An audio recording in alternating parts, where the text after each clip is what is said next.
Hello everyone, welcome back to Naomi's Bookshelf. We are going to talk about Wives and Daughters today.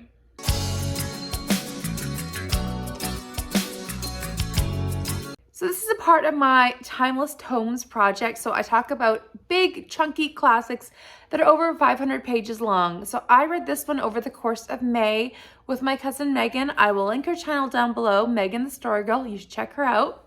And I also would like to talk about a couple different booktubers, so I will link them down below as I talk about them.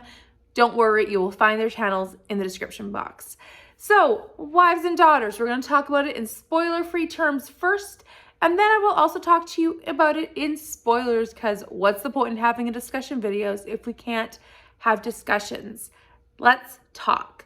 Also, I will mention that I have done a Wives and Daughters video of this, so she also wrote Wives and Daughters, if you want to check out that one by the same author.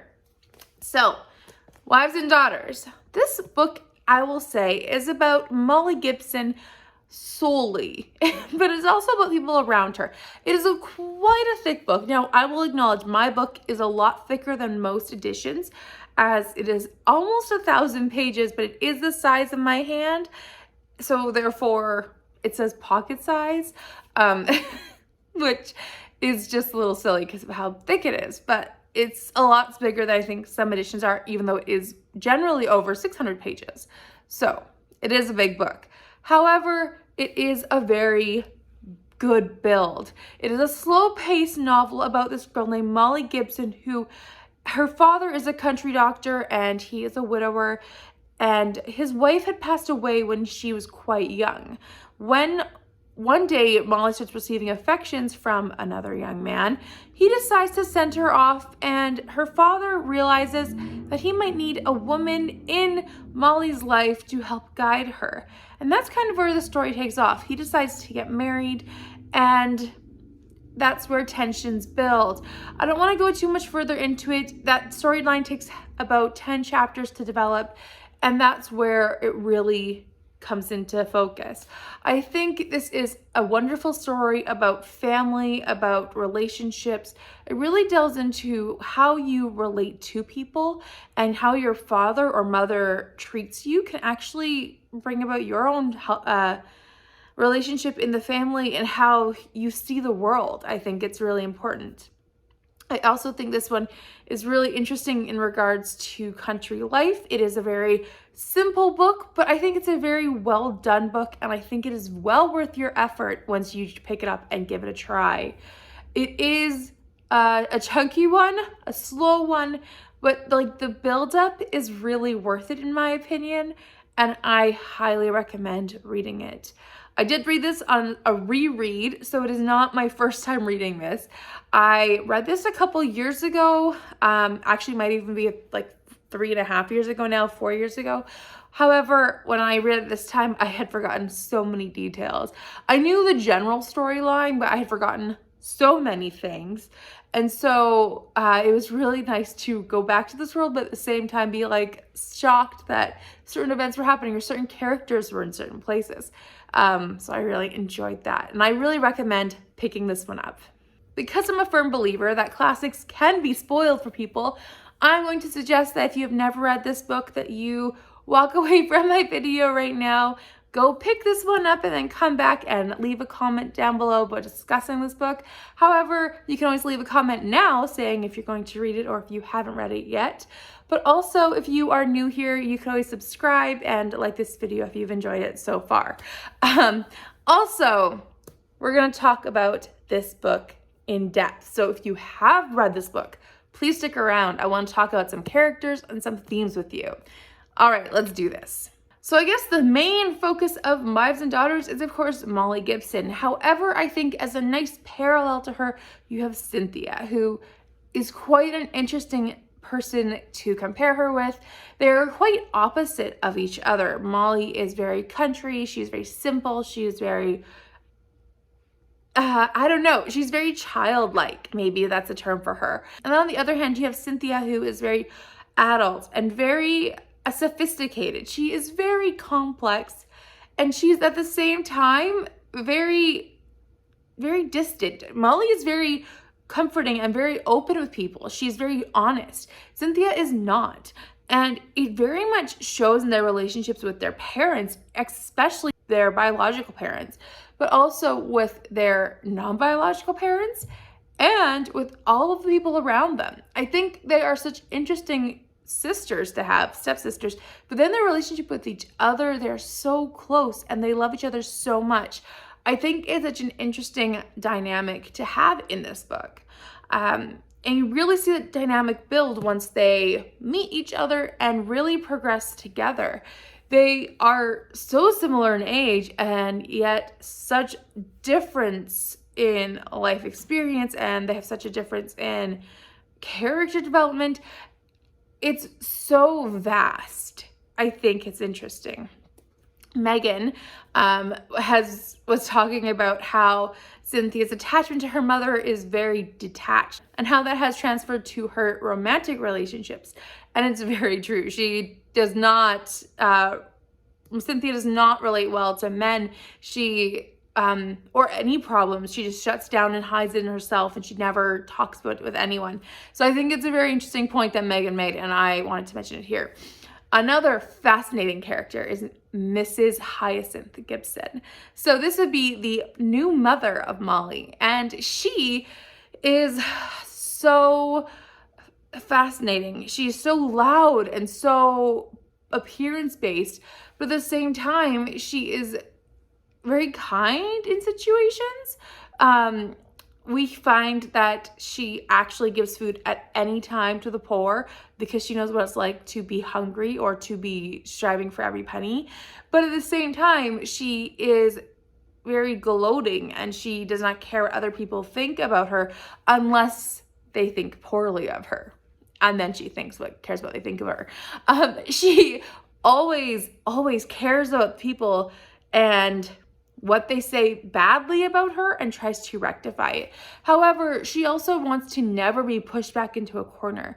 And I will link Tori from Hufflepuff's Discovery video about Karens in literature, because she mentions Mrs. Gibson as one of those people. So I'm going to call her Hyacinth because her name is ridiculous in that video, in that sense. But she mentions Hyacinth as one of those people, and I will link that video down below. I think you should totally check it out. Anyways, Mrs. Gibson, Hyacinth, is ridiculous, but at the same time, she really does drive a lot of the plot. Because of her, you see a lot of tension with Molly having to grow up in these certain situations, and Molly is forced to handle awkward moments with people in the town. And because of Cynthia, Molly is forced to handle awkward moments in the town, which she would never have had to handle if those two women had never come into her life. So really, because her father married the wrong woman, it really drives the entire plot.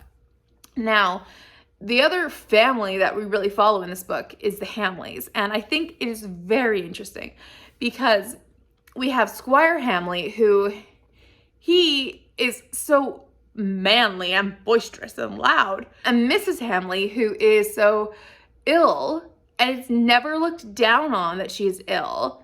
I really appreciate that she is sick for most of her time in the book, but she is never talked about as being lazy or struggling in the sense of it being a negative thing. I really appreciate that. And then they are always promoting their eldest child, Osborne. So Osborne is their favorite golden child, and he is a poet. He is very small in stature. He is very artsy, and it is something that it was interesting reading. I kept thinking of him as like a theater child, like a theater geek in that kind of terms, but then Osborne is big, and he is described as like being like an ox. At least that's how my brain took it. And he is described as being very into science and very into factual things and very into plants. And then in that terms, I took it as he's like the football player who happens to have a science degree. And it was just like, in our day and age, who would we think is more important? the football player with a science degree as opposed to the theater geek who's very slim in stature. And yet, in that day and age, Osborne was the more popular child, at least of that family. So it's very interesting. However, those two brothers are so close, and there's never that jealousy between them. And even though Roger, I feel like, has every right to be jealous of Osborne, because Osborne has no reason to be jealous of Roger. But later on, when Osborne and his father are fighting over the fact that Osborne has been married, but Osborne's father doesn't know that something's there, he just knows that something's wrong, something's going on with that relationship. Roger becomes the favorite child, and Osborne then kind of gets the other side of the coin, but he also does not feel jealousy towards Roger being that favorite child. So they're as close as can be, but they are totally opposite in like interests and size and stature and appearances and even how they react to the world, because Osborne definitely kind of shies away from his struggles and Roger just faces them head on. He actually takes on the struggles of Osborne, which I think is interesting. So the many themes that I found in this plot, like family, which I've already talked about, which also was paralleled in the two sets of siblings that even though one set of siblings has been together the whole lives and the other two met each other in the book, I feel like that was an interesting parallel as we continued. So another theme in this is love, obviously. There is tension between romantic courtship happening, but at the same time, that is love. Now, Roger and Molly have a very tumultuous start to their courtship, relationship, friendship, all of the above. But I think it's a very fun development because it's not a normal meet cute. They literally, when they meet, it's Roger being like, oh, she's ugly. And Molly thinking, oh, he's being quite awful to his parents and telling him bad news about Osborne because she's been taught to idolize Osborne in the short time that she's been staying with the Hamleys. And then later they become friends and she develops this blind love for him, and Roger never sees it. And she doesn't even recognize it in herself, but she cares for him so much that she'll do anything for his happiness. However, as the book progresses, you also see that Roger instantly falls in love with Cynthia, and Cynthia doesn't care at all for his love, and she does notice it. However, she accepts his proposal without any intention of loving him in return, and only really accepts his proposal to get Preston off her back without telling Preston that she's engaged to another man. It's just, Roger deserves so much better. Molly deserves so much better. It's this awful twisted love triangle. And Molly is put in this center of it by saying, like, by Cynthia telling her, oh, I don't care about these letters. And Roger being absolutely in love with her stepsister, who he's in love with the wrong stepsister, or the wrong sister at least.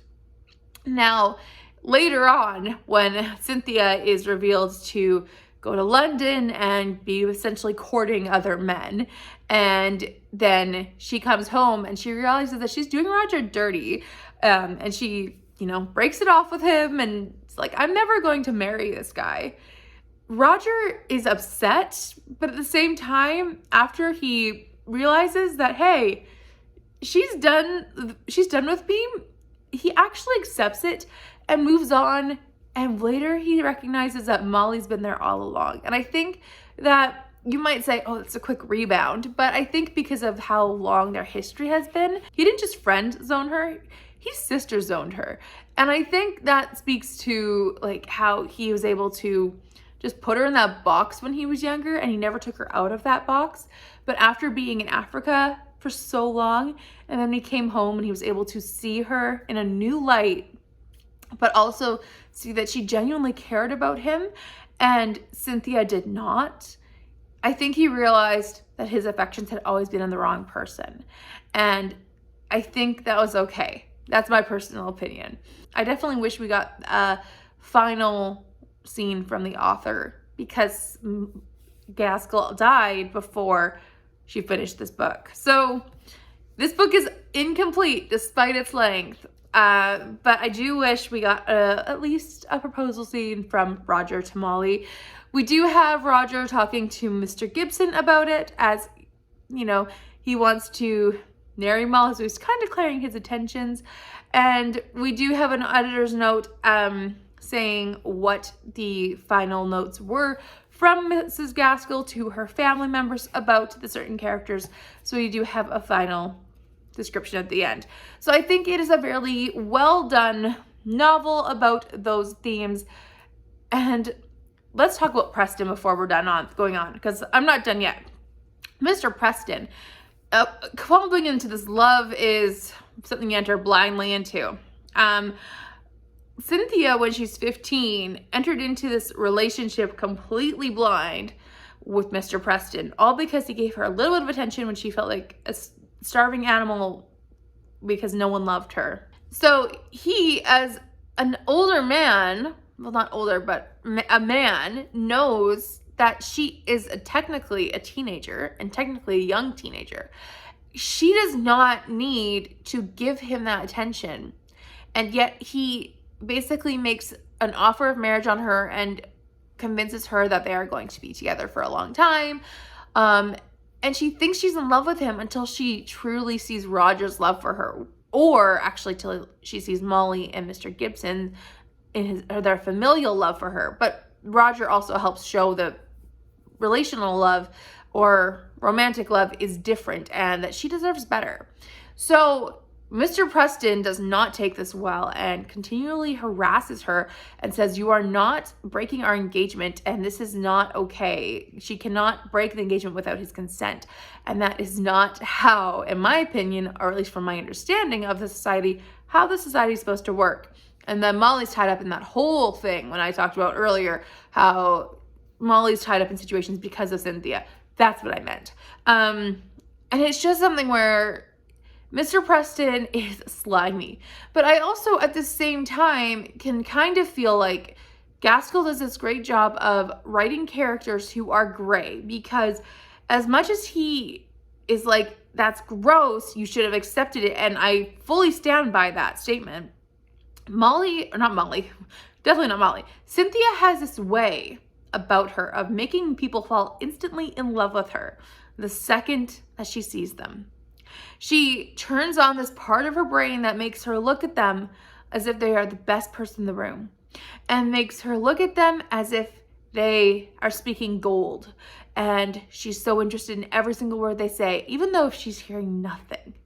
And so Mr. Preston fell for that trap. And it's because I think of her upbringing and having to learn how to get attention or affection from anyone because her mother was not there. So as much as Mr. Preston is an awful, awful person, the way he fell into that relationship with Cynthia, I kind of can't fault that, because I'm sure at 15 she was doing that too, because she was taught from a really, really young age that her mother wasn't going to be there, and this is also how you get men's attention, by her mother. Yeah, I feel like the whole Mr. Preston storyline made you really creeped out and grossed out, but at the same time, he's a great character because he was brought into this by Cynthia's way of attracting men at every given opportunity. You know, it's one of those things where Cynthia, she's also kind of great, but at the same time, you know that she was raised that way so she can break free from it. Whereas Hyacinth, she developed her child that way. And I feel like she's much more of a villain in the book than people would automatically assume from looking at her character. But those opening scenes with her tell a lot about her character from the get-go.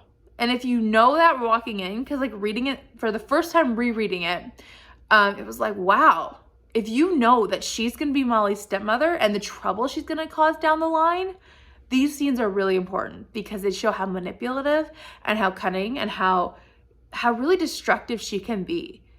But that's only if you know what she's like down the line. So the book really builds on itself.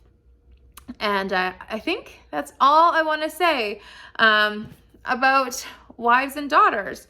It was a really great journey to go on, and I loved reading it. I listened to it on audio, as well as reading it as well, because I do both. But I think that this is a great one to pick up, and if you are interested and you want spoilers and you listen to all of this and you still want to pick it up, it is so worth the build. It is like, it's as juicy. Like, you have to give it some time, but like all classics, I feel like if they are worth the build, they are worth the build. So, you know, they take their time, but it's a slow burn that makes you really enjoy the pacing.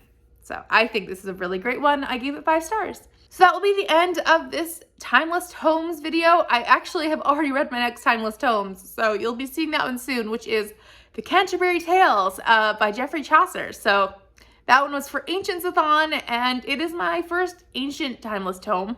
I don't know if there's a second one that'll ever happen, but you'll see that Timeless Tomes coming up in July. Anyways, I hope you'll stick around for that one, and I hope that you will leave me a comment down below about Wives and Daughters, or just Elizabeth Gaskell. What's your favorite Elizabeth Gaskell book to read? I've read a couple of hers, along with some short story collections, some of her shorter works, shall we say. So not many. So let me know which is your favorite Gaskell books, and I will try to prioritize them. I hope that you are doing well, and I'll see you next time in another video. Bye for now.